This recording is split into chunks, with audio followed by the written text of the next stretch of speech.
रोज़ा एक ऐसी कुर्बानी है जिसमें कुर्बानी देने वाला और कुर्बानी लेने वाला दोनों करीब आ जाते हैं।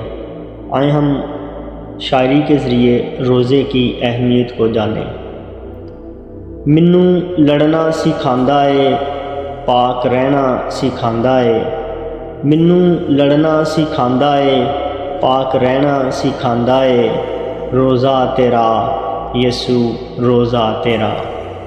सिखांदा है रोज़ा मुसीबत नू सहना, सिखांदा है रोज़ा मुसीबत नू सहना।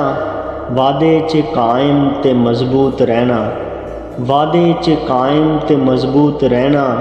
मैनू बदी तो बचांदा है, पाक रहना सिखांदा है। रोज़ा तेरा यसू रोज़ा तेरा।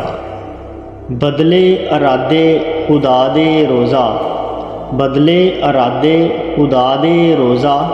तन मन ते धन नू शफा दे रोज़ा, तन मन ते धन नू शफा दे रोज़ा।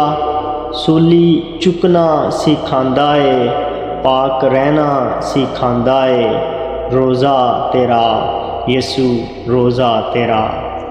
करदा है रोज़ा दिलां दी सफाई, करदा है रोज़ा दिलां दी सफाई।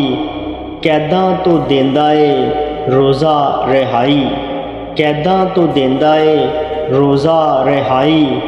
मुख यसू दा वखांदा है, पाक रहना सिखांदा है। रोज़ा तेरा यसू रोज़ा तेरा।